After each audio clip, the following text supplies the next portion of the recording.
স্বাগত এ সপ্তাহের অর্থনীতিতে। এবারের বিষয় কাজের বাজারে অন্ধকার।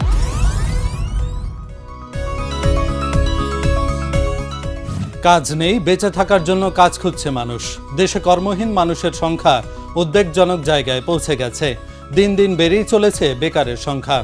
2022 সালের শ্রমশক্তি জরিপ অনুসারে বিবিএস এর হিসেবে বাংলাদেশে এখন বেকার লোকের সংখ্যা প্রায় 27 লাখ। বেকারত্বের হার 4.2%। বেকারত্ব শুধু অর্থনৈতিক অভিশাপই নয়, বেকারত্ব একই সঙ্গে একটি মানবিক ও সামাজিক দুর্যোগও বটে। বেকারত্বের হার বাড়তে থাকলে সমাজ তথা দেশের উন্নয়নে শ্লথ গতি আসে। একজন মানুষ যখন তার পেশা হিসেবে কাজ খুঁজে পায় না, তখন যে পরিস্থিতি তাকে মোকাবেলা করতে হয় সেটাই বেকারত্ব।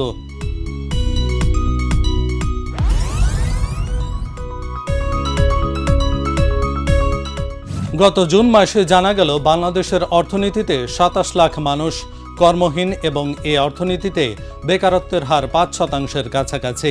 বর্তমান অর্থ বছরের প্রথম 6 মাসে 20 লাখ কাজ বিলুপ্ত হয়েছে বাংলাদেশের অর্থনীতিতে। আসলে দেশে প্রকৃত বেকারের সংখ্যা কত এর কোনো হিসেব নেই। সরকার বেকারের যে হিসেব দেয় তা প্রায় অবিশ্বাস্য। বাংলাদেশ পরিসংখ্যান ব্যুরোর হিসেবে এক দশক ধরেই দেশে বেকারের সংখ্যা 25 থেকে 27 লাখের মধ্যে সীমাবদ্ধ আছে।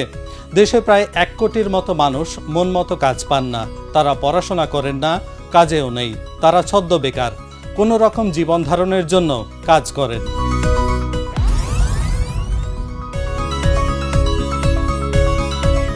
প্রতি বছর কমপক্ষে 25 লাখের মতো মানুষ চাকরির বাজারে প্রবেশ করেন।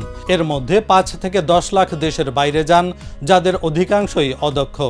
দেশে বাকিদের সবার চাকরি হয় না। একদিকে শিক্ষিত তরুণ প্রজন্ম ক্রমবর্ধমান হারে বেকার থেকে যাচ্ছে, অন্যদিকে শ্রমবাজারে নিরক্ষর কর্মীর সংখ্যা 1.30 লাখে ছাড়িয়েছে। বিনিয়োগহীন অর্থনীতি কাজ সৃষ্টি করতে পারছে না।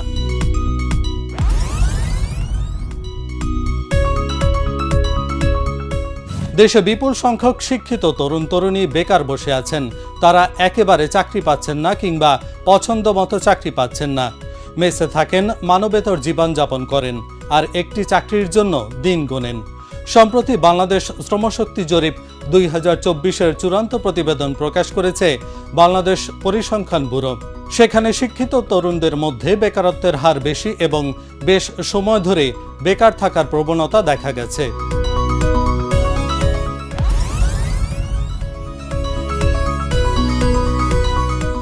বিবিএস এর শ্রমশক্তি জরিপ অনুসারে বাংলাদেশে এখন বেকারের সংখ্যা 26,24,000। এর মধ্যে স্নাতক ডিগ্রিধারী বেকারের সংখ্যা 8,85,000। সার্বিকভাবে কয়েক বছর ধরে দেশে বেকারের মোট সংখ্যা প্রায় অপরিবর্তিত। কিন্তু খারাপ খবর হলো, সাম্প্রতিক কয়েক বছরে উচ্চশিক্ষিত বেকারের সংখ্যা বেড়েছে। দেশে এখন প্রতি 3 জন বেকারের মধ্যে 1 জন উচ্চশিক্ষিত। তারা বিএ কিংবা এমএ ডিগ্রি নিয়েও শোভন চাকরি পাচ্ছেন না। 2017 সালের শ্রমশক্তি জরিপ অনুসারে ওই বছর 4 লাখের মতো স্নাতক ডিগ্রিধারী বেকার ছিলেন। 8 বছর পর এই সংখ্যা বেড়ে দাঁড়িয়েছে প্রায় 9 লাখ। এর মানে 8 বছরের ব্যবধানে উচ্চশিক্ষিত বেকার দ্বিগুণের বেশি হয়েছে।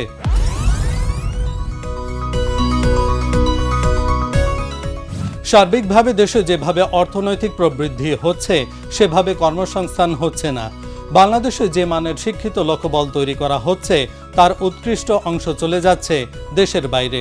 আর যারা দেশে থাকছেন, তাদের বেশিরভাগ গড়পড়তা মানের এবং কারিগরি বা বিশেষজ্ঞ পর্যায়ের জ্ঞান তাদের কম। চাকরির বাজারের সঙ্গে শিক্ষা ব্যবস্থা সামঞ্জস্যপূর্ণ নয়। ফলে বিপুল সংখ্যক তরুণ স্নাতক হয়েও এমন দক্ষতা অর্জন করতে পারছেন না যা দিয়ে তারা চাকরি পেতে পারেন। এখানেও অন্যদের তুলনায় উচ্চশিক্ষিতরা তুলনামূলক বেশি বেতন পান। আবার তাদের মধ্যে বেকারও বেশি। চাকরির বাজারের সঙ্গে শিক্ষা ব্যবস্থার ভালো সমন্বয় হচ্ছে না। শিক্ষিতদের বড় একটা অংশ যদি উন্নয়ন প্রক্রিয়ার বাইরে থাকে, তাহলে সামাজিক অস্থিরতা তৈরি হওয়ার আশঙ্কা থাকে। বিষয়টি নিয়ে ভাবনা চিন্তার যথেষ্ট অবকাশ রয়েছে এবং আত্মকর্মসংস্থান সৃষ্টির ব্যাপারেও যথেষ্ট গুরুত্ব প্রদান করতে হবে। ঢাকা বিভাগে বেকারত্বের হার বেশি। এখানে শিক্ষিত তরুণরা মূলত কর্মসংস্থানের খোঁজে ভিড় করেন। এটি স্পষ্ট করে যে কর্মসংস্থান সৃষ্টির প্রক্রিয়াটি সুষমভাবে বণ্টিত নয়।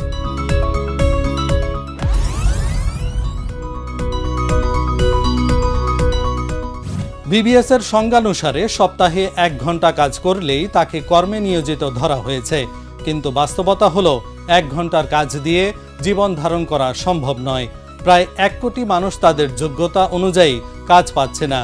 এই বিশাল সংখ্যক ছদ্মবেকার দেশের অর্থনৈতিক প্রবৃদ্ধিকে বাধাগ্রস্ত করছে এবং তাদের জীবনযাত্রার মান উন্নত হচ্ছে না। সবচেয়ে হতাশাজনক দিক হলো 15 থেকে 29 বছর বয়সী প্রায় 85 লাখ তরুণ তরুণী কোনো ধরনের শিক্ষা, কর্মসংস্থান বা প্রশিক্ষণের মধ্যে নেই। তাদের মধ্যে নারীর সংখ্যাই বেশি।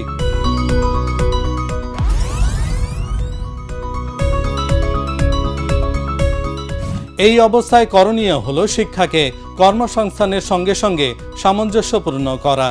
দক্ষতা উন্নয়ন, কারিগরি প্রশিক্ষণ এবং শিল্প সেবা খাতের জন্য বিশেষায়িত মানব সম্পদ তৈরির উদ্যোগ জরুরি। পাশাপাশি নারীদের শ্রমবাজারে সম্পৃক্ত করার জন্য আলাদা নীতি ও সুরক্ষা ব্যবস্থা প্রয়োজন। অনানুষ্ঠানিক খাতকে ধীরে ধীরে প্রাতিষ্ঠানিক কাঠামোতে আনা ছাড়া বৈষম্য কমানো সম্ভব নয়। এখন এ পর্যন্তই। পরবর্তী এ সপ্তাহের অর্থনীতি দেখার আমন্ত্রণ জানিয়ে শেষ করছি। ধন্যবাদ।